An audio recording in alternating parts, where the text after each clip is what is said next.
ಚೆನ್ನಾಗಿದೆ. ಎಲ್ಲ ಒಂದ್ ಕಡೆ ಸೆಪರೇಟ್ ಇರುತ್ತೆ, ಬಟ್ ಇಲ್ಲೆಲ್ಲ ಒಂದೇ ಕಡೆ ಸಿಗುತ್ತೆ. ಯಾವುದೇ ತರ ಮರಗಳನ್ನ ಕಡ್ದಿಲ್ಲ. ತುಂಬಾ ಚೆನ್ನಾಗಿದೆ. ಇದ್ರ ಪ್ರೀವಿಯಸ್ಲಿ ಅಲ್ಲಿ ಆಚೆ ರೋಡಲ್ಲಿ ಮೇನ್ ರೋಡಲ್ಲಿ ಇತ್ತು. ಫುಡ್ ಕೋರ್ಟ್ ಮಾಡ್ಬಿಟ್ಟು ತುಂಬಾ ಚೆನ್ನಾಗಿದೆ.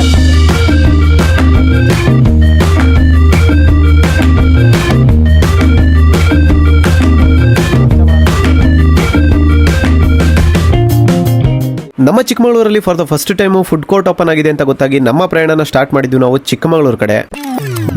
Hi welcome. ನಾವು ಇವತ್ತು ನಮ್ಮ ಚಿಕ್ಕಮಗಳೂರಲ್ಲಿರೋ ಫುಡ್ ಕೋರ್ಟಿಗೆ ಬಂದಿದ್ದೀವಿ. ರೀಸೆಂಟ್ ಆಗಿ ಓಪನ್ ಆಗಿದೆ, ಅಂದ್ರೆ ನಿನ್ನೆ ಎಲ್ಲ ಮೊನ್ನೆ, ಅಂದ್ರೆ 2 days ಆಯ್ತು ಓಪನ್ ಆಗಿ. ಸದ್ಯಕ್ಕೆ ನಮ್ಮ ಚಿಕ್ಕಮಗಳೂರು ಅಂದ್ರೆ ಚಿಕ್ಕಮಗಳೂರು ಅಂತ ಹೇಳಂಗಿಲ್ಲ, ಯಾರೊಬ್ರು ಕ್ರಿಯೇಟರ್ ಮಾಡಾಕಿದ್ರು, ಇನ್ಮೇಲೆ ಚಿಕ್ಕಮಗಳೂರು ಅಂತಾನೆ ಕರಿಬೇಕು ಆಯ್ತಾ. ಸೊ ಫುಡ್ ಕೋರ್ಟ್ ಅಲ್ಲಿ ಇದೀವಿ, ಇದು ಎಂಟ್ರೆನ್ಸ್ ಆಯ್ತಾ. ಸೊ ನೋಡಬಹುದು ನೀವು ನಗರಸಭೆ ಚಿಕ್ಕಮಗಳೂರು ಈ ತರ ಕಾಣಿಸ್ತಿದೆ. ಸೊ ಸದ್ಯಕ್ಕೆ ಇವಾಗ ಫುಡ್ ಕೋರ್ಟ್ ಒಳಗೆ ಹೋಗಿ ಏನೇನಿದೆ, ಏನೇನಿಲ್ಲ, ಏನೇನ್ ಫುಡ್ ಇದೆ, ಯಾವ ತರ ಇದೆ ಅಂತ ಟೇಸ್ಟ್ ಮಾಡಿ ನಿಮ್ಗೆ ಹೇಳ್ತೀನಿ. ವಿಡಿಯೋನ ಎಂಡ್ ತನಕ ನೋಡಿ. ಅಂಡ್ ಚಾನಲ್ಗೆ ಹೊಸಬ್ರಾಗಿದ್ರೆ ಸಬ್ಸ್ಕ್ರೈಬ್ ಮಾಡ್ಕೊಂಡು ಲೈಕ್ ಮಾಡಿ. ನೋಡಬಹುದು ನೀವು ಎಂಟ್ರಿ ಆದ ತಕ್ಷಣ ನಮ್ಗೆ ಈ ಕಡೆ ಶಾಪ್ಸ್ ಗಳು ಕಾಣ್ತಾ ಹೋಗುತ್ತೆ, ಅಂದ್ರೆ ಲೈಟಿಂಗ್ಸ್ ಎಲ್ಲ ಕಾಣ್ತಾ ಹೋಗುತ್ತೆ. ಯಾಕಂದ್ರೆ ಇದು ಹೊಸದಾಗಿ ಮಾಡಿರೋದ್ರಿಂದ ಲೈಟಿಂಗ್ಸ್ ಅಂತೂ 100% ಇರುತ್ತೆ. ನೋಡಬಹುದು ಸುಮಾರು ಗಾಡಿಗಳು ಬಂದಿದೆ, ಫ್ಯಾಮಿಲೀಸ್ ಬಂದಿದೆ. ನಾನು ಆಚೆ ನೋಡ್ತಾ ಇದ್ದೆ, ಸುಮಾರು ಜನ ಬಂದಿದ್ದಾರೆ. ಗೈಸ್ ಇದೆ ಎಂಟ್ರೆನ್ಸ್. ನಮ್ಮ ಬಡಿ ಬ್ರೋದು ಗಾಡಿ ಬೇರೆ ಇಲ್ಲೇ ಇದೆ. ಬಡಿ ಬ್ರೋ ಎಲ್ಲಿದ್ದಾರೆ ಹುಡುಕ್ತೀನಿ ಬನ್ನಿ ಇವಾಗ. ಸೊ ಈ ತರ ಕಾಣಿಸುತ್ತೆ ನಿಮ್ಗೆ ಎಂಟ್ರಿ ಆದ ತಕ್ಷಣ. ಸುಮಾರು ಶಾಪ್ಗಳು ಇನ್ನು ಕ್ಲೋಸ್ ಆಗಿದೆ, ಓಪನ್ ಆಗಿಲ್ಲ. ಯಾಕಂದ್ರೆ ರೀಸೆಂಟ್ ಆಗಿ ಓಪನ್ ಆಗಿರೋದ್ರಿಂದ ಸುಮಾರು ಸ್ಟೋರ್ಗಳು ಕ್ಲೋಸ್ ಆಗಿದೆ. ಈ ತರ ಕಾಣಿಸುತ್ತೆ ನೋಡಿ ನಿಮ್ಗೆ ಎಂಟ್ರಿ ಆದ ತಕ್ಷಣ. ಸುಮಾರು ಜನ ಇದ್ದಾರೆ, ಫ್ಯಾಮಿಲೀಸ್ ಎಲ್ಲ. ಸೊ ಟೇಸ್ಟ್ ಮಾಡೋಣ, ಟೇಸ್ಟ್ ಮಾಡಿ ನೋಡೋಣ ಹೇಗಿದೆ ಅಂತ. ನಾನು ಹೇಳಿಲ್ವಾ ನಮ್ ಗಾಡಿ ಎಲ್ಲ ಆಚೆ ಇದೆ, ನಮ್ ಬ್ರೋ ಇಲ್ಲೆಲ್ಲಾದ್ರೂ ಸಿಗ್ತಾರೆ ಅಂತ. ಬ್ರೋ ನಮಸ್ಕಾರ ಬ್ರೋ. ಹೆಂಗಿದೆ ಫುಡ್ಡು?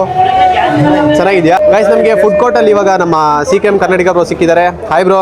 ಗೈಸ್ ನೀವು ನೋಡಬಹುದು ಫುಡ್ ಕೋರ್ಟ್ ಯಾವ ತರ ಕಾಣಿಸುತ್ತೆ ಅಂತ. ಅಂದ್ರೆ ಒಂದು ಸ್ಕ್ವೇರ್ ಶಾಪ್ ಇದೆ ಆಯ್ತಾ. ಈ ಕಡೆಯಿಂದ ಬಂದು ಈ ಕಡೆ ಫುಲ್ಲು. ಮತ್ತೆ ಇದ್ರದ್ದು ರೆಂಟ್ ಮಂತ್ಲಿ 5,000, ಆಮೇಲೆ 12 ವರ್ಷ ಅಗ್ರಿಮೆಂಟ್, 1.5 ಲಕ್ಷ ಡೆಪಾಸಿಟ್ ಅಂತೆ. ಸೊ ಈ ತರ ಕಾಣಿಸುತ್ತೆ. ನೋಡಬಹುದು ನೀವು ಫ್ಯಾಮಿಲೀಸ್ ಎಲ್ಲ ಆರಾಮಾಗಿ ಕುತ್ಕೊಂಡು ತಿಂತಾ ಇದಾರೆ, ಎಂಜಾಯ್ ಮಾಡ್ತಾ ಇದಾರೆ. ನೀವು ನಮ್ಮ ಚಿಕ್ಕಮಗಳೂರಿಗೆ ಬಂದ್ರೆ ಫುಡ್ ಕೋರ್ಟ್ಗೆ ಬಂದು ವಿಸಿಟ್ ಮಾಡಿ. ಸೊ ಬೇಸಿಕಲಿ ನನಗೆ ಇಲ್ಲಿ ಇಷ್ಟ ಆಗಿದ್ದು ಒಂದು ಥಿಂಗ್ ಏನಂದ್ರೆ, ಯಾವುದೇ ತರ ಮರಗಳನ್ನ ಕಡ್ದಿಲ್ಲ. ಏನೇನು ಮರಗಳಿದೆ ಅಲ್ಲಿಗೆ ಆರ್ಗನೈಸ್ ಮಾಡಿಬಿಟ್ಟು ಈ ತರ, ಮತ್ತೆ ಇಲ್ಲಿ ಕಾಣಿಸ್ತಿದೆ ನೋಡಿ ಆ ತರ. ಸೊ ಕಂಪ್ಲೀಟ್ ಆಗಿ ಎಲ್ಲ ಮರಗಳನ್ನ ಹಾಗೆ ಉಳಿಸಿ ಅದೇ ಜಾಗದಲ್ಲಿ ಫುಡ್ ಕೋರ್ಟ್ನ ಮಾಡಿದ್ದಾರೆ. ಸೊ ಇಟ್ಸ್ ಫೀಲ್ಸ್ ಗುಡ್ ಅಲ್ವಾ. ಯಾವುದೇ ಥರ ಪರಿಸರ ಹಾಳು ಮಾಡಿದೆ, ಜನಗಳಿಗೆ ಏನು ಬೇಕಾದನ್ನ ಮಾಡ್ಕೊಳ್ಳೋದು ಖುಷಿ ಅನಿಸುತ್ತೆ. ತುಂಬ ಜನ ಇದ್ದಾರೆ. ಐ ಹೋಪ್ ಟೇಸ್ಟ್ ಚೆನ್ನಾಗಿದ್ರೆ ಇನ್ನೂ ಬರ್ತಾನೆ ಹೋಗ್ತಾರೆ ಅಂತ ಅನಿಸುತ್ತೆ. ಬನ್ನಿ ಇವಾಗ ನಾವು ಎಗ್ ರೈಸ್ ತಿನ್ನಬೇಕು ಅಂತ ಪ್ಲಾನ್ ಮಾಡಿದ್ದೀವಿ. ಎಗ್ ರೈಸ್ ತಿಂದು ಟೇಸ್ಟ್ ಆಗಿದೆ ಅಂತ ಹೇಳ್ತೀವಿ. ಸೊ ಎಗ್ ರೈಸ್ ಟೇಸ್ಟು ಚೆನ್ನಾಗಿದೆ, ಗುಡ್, ಚೆನ್ನಾಗಿದೆ. ನನ್ನ ತಮ್ಮನ್ನ ಕೇಳೋಣ ಹೇಗಿದೆ ಟೇಸ್ಟ್ ಅಂತ. ನೀವು ಹೇಗಿದೆ ಟೇಸ್ಟು? ಚೆನ್ನಾಗಿದೆ, ಹೊರಗಡೆ ಹೋಲಿಸ್ಕೊಂಡ್ರೆ ಬೆಟರ್. ಗೈಸ್ ಟೇಸ್ಟ್ ಮಾಡಿದ್ವಿ ಎಲ್ಲ ಕಡೆ. So taste wise same normal ಇದೆ, ಏನಂತ ಡಿಫ್ರೆನ್ಸ್ ಇಲ್ಲ ಆಚೆ ಕಡೆಗೂ ಇಲ್ಗೂ. ಮತ್ತು ಪ್ರೈಸು ಅಷ್ಟೇ ಸೇಮ್, ಆಚೆ ಕಡೆ ಏನಿದೆ ಇಲ್ಲೂ ಹಾಗೆ ಇದೆ. ಸೊ ಇವಾಗ ಇವರಿಬ್ಬರನ್ನು ಕೇಳ್ತೀನಿ, ಹೆಂಗಿತ್ರಪ್ಪ ಟೇಸ್ಟು? ಚೆನ್ನಾಗಿತ್ತಾ? ಆ್ಯಕ್ಚುಲಿ ಆಚೆ ಕಡೆ ಏನಪ್ಪ ಅಂದರೆ ಈ ಥರ ಲೈಟಿಂಗ್ಸ್ ಆಗಲಿ, ಈ ಥರ ಆಂಬಿಯನ್ಸ್ ಆಗಲಿ, ಈ ಥರ ಫೀಲ್ ಆಗಲಿ ಸಿಗಲ್ಲ. ನಾವು ಆಲ್ಮೋಸ್ಟು ಇಂಥ ಜಾಗದಲ್ಲಿ ಬಂದು ತಿಂದಾಗ ಒಂಥರ ಫ್ಯಾಮಿಲಿ ಫೀಲು, ಎಲ್ಲ ಔಟ್ಡೋರ್ ಮಾಡ್ತಿದ್ದೀವಿ ಅನ್ನೋ ಒಂದು ಫೀಲ್ ಬರುತ್ತೆ. ಗ್ರೀನರಿ ಎಲ್ಲ ಇದೆ, ಲೈಟಿಂಗ್ಸ್ ಎಲ್ಲ ಸಖತ್ತಾಗಿ ಮಾಡಿದ್ದಾರೆ, ಅರೇಂಜ್ಮೆಂಟು ಸಖತ್ತಾಗಿದೆ. ಸೊ ಇವಾಗ ಇವನು ಕೇಳ್ತೀನಿ ರೀ, ಹೆಂಗಿತ್ತು ಮನೋ ಟೇಸ್ಟು ಚೆನ್ನಾಗಿತ್ತು. ಇನ್ನೊಂದು ಇಲ್ಲಿ ಒಂದು ಇಷ್ಟಪಡೋ ವಿಚಾರ ಏನಪ್ಪ ಅಂದರೆ, ಈಗ ಆಚೆ ರೋಡ್ ಸೈಡಲ್ಲಿ ಇಟ್ಕೊಂಡಿರ್ತಾರೆ, ಅಲ್ಲಿ ಡಸ್ಟು ಗಾಡಿಗಳೆಲ್ಲ ಓಡಾಡ್ತಾ ಇರುತ್ತೆ. ಬಟ್ ಇಲ್ಲೇನಪ್ಪ ಅಂದರೆ ಒಂದೊಳ್ಳೆ ಆಂಬಿಯನ್ಸ್ ಇದೆ, ಏನು ಅಷ್ಟು ವೆಹಿಕಲ್ಸ್ ಓಡಾಡಲ್ಲ, ಎಲ್ಲ ಫ್ರೆಶ್ ಆಗಿರುತ್ತೆ. ಸೊ ಜನಗಳು ಫ್ಯಾಮಿಲಿ ಇರುತ್ತೆ, ಒಂದು ಸೆಕ್ಯೂರಿಟಿ ಇರುತ್ತೆ ಇಲ್ಲಿ ಮೇಯ್ನ್ ಏನಪ್ಪ ಅಂದರೆ. ಸೊ ಆ ಒಂದು ವಿಚಾರಕ್ಕೆ ಇದು ಬೆಸ್ಟ್ ಪ್ಲೇಸ್. ಸೊ ನಮ್ಮ ಮನು ಹೇಳ್ದಂಗೆ ಹೌದು, ಕರೆಕ್ಟು. ಇಲ್ಲಿ ಫ್ಯಾಮಿಲೀಸ್ ಬಂದರೆ ಪಕ್ಕಾ ಸೆಕ್ಯೂರಿಟಿ ಇದೆ, ಯಾವುದೇ ಥರ ಏನು ಆ ಥರ ಈ ಥರ ಗಲೀಜ್ ಏನಿಲ್ಲ. ತುಂಬ ಕ್ಲೀನಾಗಿದೆ, ವೆಲ್ ಮೇಂಟೈನ್ ಮಾಡಿದ್ದಾರೆ. ಇನ್ನು ಓಪನ್ ಆಗಿನ ಸ್ವಲ್ಪ ದಿನ ಆಗಿದೆ ಅಲ್ವಾ. ಸೊ ಸೆಕ್ಯೂರಿಟಿ ಜೊತೆ ಟೇಸ್ಟ್ ವೈಸ್ ಚೆನ್ನಾಗಿದೆ. ಫ್ಯಾಮಿಲಿ ಜೊತೆ ಬಂದು ಚಿಲ್ ಮಾಡೋಕ್ಕೆ ಒಳ್ಳೆ ಪ್ಲೇಸ್ ಅಂತಲೇ ಹೇಳ್ತೀನಿ. ಸೊ ಇದ್ರ ಎಕ್ಸಾಕ್ಟ್ ಲೊಕೇಶನ್ ಬಂದುಬಿಟ್ಟು ಬೇಲೂರು ಹೋಗೋ ರೋಡಲ್ಲಿ ಪುರಸಭೆ ಆಪೋಸಿಟೇ ಇದು ಲೊಕೇಟ್ ಆಗಿರೋದು. ಸೊ ನೀವೇನಾದರೂ ಚಿಕ್ಕಮಗಳೂರಿಂದ ನೋಡ್ತಾ ಇದ್ರೆ ವಿಡಿಯೋನ ಬಂದು ವಿಸಿಟ್ ಮಾಡೋಕೆ ಟ್ರೈ ಮಾಡಿ. ಆ್ಯಂಡ್ ಇಲ್ಲಿ ಒಬ್ಬರು ದೋಸೆ ತಿಂತಾ ಇದ್ದಾರೆ. ಇವಾಗ ಅವ್ರನ್ನ ಟೇಸ್ಟ್ ಹೇಗಿದೆ ಅಂತ ಕೇಳೋಣ. ಬ್ರೋ ಹೇಗಿದೆ ಟೇಸ್ಟು? ಬರ್ಬೋದಾ ಫುಡ್ ಕೋರ್ಟ್ಗೆ? ತುಂಬ ಚೆನ್ನಾಗಿದೆ. ಇದ್ರ ಪ್ರೀವಿಯಸ್ಲಿ ಅಲ್ಲಿ ಆಚೆ ರೋಡಲ್ಲಿ ಮೇನ್ ರೋಡಲ್ಲಿ ಇತ್ತು. ಫುಡ್ ಕೋರ್ಟ್ ಮಾಡಿಬಿಟ್ಟು ತುಂಬ ಚೆನ್ನಾಗಿದೆ. ನಾವು ರೆಗ್ಯುಲರ್ ತನುಶ್ರೀಲ್ಗೆ ದೋಸೆಗೆ ತುಂಬ ಚೆನ್ನಾಗಿ ಫೇಮಸ್ ಇದೆ ಇಲ್ಲಿ.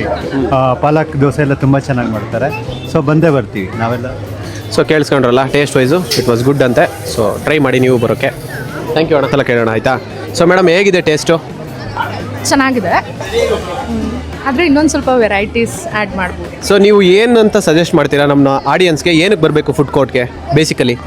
ಸೊ ಎಲ್ಲ ಒಂದು ಕಡೆ ಸಪ್ರೇಟ್ ಇರುತ್ತೆ, ಬಟ್ ಇಲ್ಲೆಲ್ಲ ಒಂದೇ ಕಡೆ ಸಿಗುತ್ತೆ. ಬಟ್ ಟೇಸ್ಟಿಯಾಗಿದೆ, ಚೆನ್ನಾಗಿದೆ. ಟೇಸ್ಟ್ ಇದೆಯಾ? ಎಕ್ಸ್ಪೆಕ್ಟ್ ಮಾಡಬೇಕು, ವೆರೈಟೀಸ್ ಇರಬೇಕು, ಟೇಸ್ಟ್ ಚೆನ್ನಾಗಿದೆ. Thank you. So audience review ಈ ಥರ ಇದೆ. ಸೊ ಇನ್ನು ಈಗ ಓಪನ್ ಆಗಿರೋದ್ರಿಂದ ಸದ್ಯಕ್ಕೆ ಜನ ಬರ್ತಾ ಇದ್ದಾರೆ. ಸೊ ಬಂದು ಟೇಸ್ಟ್ ಮಾಡಿ ನಿಮ್ಗೆ ಏನು ಅನ್ಸುತ್ತೆ ಅದನ್ನು ನಿಮ್ಮ ಕಮೆಂಟ್ ಸೆಕ್ಷನಲ್ಲಿ ತಿಳಿಸಿ. ಗೈಸ್, ಇಲ್ಲಿ ನಮಗೆ ನಮ್ಮ ಅಂಕಲ್ ಸಿಕ್ಕಿದ್ರು. ಅವ್ರೇನು ಹೇಳ್ತಾ ಇದ್ದಾರೆ ಅಂದರೆ ಫುಡ್ ಕೋರ್ಟು ಸಿಟಿಯಿಂದ ಸ್ವಲ್ಪ ದೂರ ಆಯಿತು, ಅದಕ್ಕೆ ಆಡಿಯನ್ಸ್ಗೆ ಜನಗಳಿಗೆ ಬರೋದು ಸ್ವಲ್ಪ ಕಷ್ಟ ಆಗುತ್ತೆ ಅಂತ. ಸೊ ಅಂಕಲ್ ಏನು ಹೇಳ್ತೀರಾ ಅಂಕಲ್ ನೀವು ಫುಡ್ ಕೋರ್ಟ್ ಬಗ್ಗೆ? ಈಗ ಒಂದೇನು ಗೊತ್ತಾ, ಹತ್ರ ಬಂದರೆ ಓಕೆ, ಈಗ ಬಸ್ ಸ್ಟ್ಯಾಂಡ್ ಪಕ್ಕ ಇದ್ರೆ ಓಕೆ. ಇಷ್ಟು ದೂರ ಒಂದು ಬರ್ತಾರೆ, ಒಂದು 15 ದಿವಸ ಇಲ್ಲ 1 ತಿಂಗಳು ಬರ್ತಾರೆ, ಆಮೇಲೆ ಯಾರು ಬರ್ತಾರೆ? ಸೊ ಅವ್ರು ಬೇಸಿಕಲಿ ಏನು ಹೇಳ್ತಾ ಇದ್ದಾರೆ ಅಂದರೆ ಸಿಟಿ ಒಳಗಿದ್ರೆ ಜನರಿಗೆ ಯೂಸ್ ಟು ಆಗುತ್ತೆ, ಬರೋದಕ್ಕೆ ಹತ್ರ ಆಗುತ್ತೆ. ಹೌದು, ಹತ್ರ ಆಗುತ್ತೆ, ಬಟ್ ಸ್ವಲ್ಪ ಆಚೆ ಇರೋದ್ರಿಂದ ಸ್ವಲ್ಪ ಕಷ್ಟನೇ ಅಂತ ಅವ್ರು ಹೇಳ್ತಾ ಇದ್ದಾರೆ. ಸೊ ನೋಡೋಣ ಯಾವ ಥರ ಬರ್ತಾರೆ, ಏನು ಕತೆ, ನೆಕ್ಸ್ಟ್ ಮಂತ್ ಬಂದು ವಿಡಿಯೋ ಮಾಡಿ ತೋರಿಸ್ತೀನಿ. ಸೊ ನೋಡಿದ್ರಲ್ಲ, ಈ ಥರ ಇತ್ತು ಫುಡ್ ಕೋರ್ಟು ವಿಡಿಯೋ ಇವತ್ತು. ಸೊ ನಿಮ್ಗೇನು ಅನ್ನಿಸ್ತು ಕಾಮೆಂಟ್ ಮಾಡಿ ಆ್ಯಂಡ್ ಸಬ್ಸ್ಕ್ರೈಬ್ ಮಾಡಿ ನಮ್ಮ ಚಾನಲ್ಗೆ. ಸೊ ಇದೇ ಥರ ನಮ್ಮ ಸಿಟಿಲಿರೋದು ಅಥವಾ ನಮ್ಮ ಸ್ಟೇಟಲ್ಲಿರೋ ಎಲ್ಲ ವಿಷಯಗಳ ಬಗ್ಗೆ ವೀಡಿಯೋಸ್ ಮಾಡ್ತಾ ಹೋಗ್ತೀನಿ. ಹಾಗೆ ಯಾವ ಥರ ಇತ್ತು ವಿಡಿಯೋ ಅಂತ ಕಾಮೆಂಟ್ ಮಾಡಿ. ನೀವು ಆದಷ್ಟು ಜನ ಬಂದು ವಿಸಿಟ್ ಮಾಡೋಕ್ಕೆ ಟ್ರೈ ಮಾಡಿ. ನಿಮ್ಮ ಆನೆಸ್ಟ್ ಒಪಿನಿಯನ್ ಕೂಡ ಶೇರ್ ಮಾಡ್ಬೋದು. ಸಬ್ಸ್ಕ್ರೈಬ್ ಮಾಡೋದನ್ನು ಮರಿಬೇಡಿ.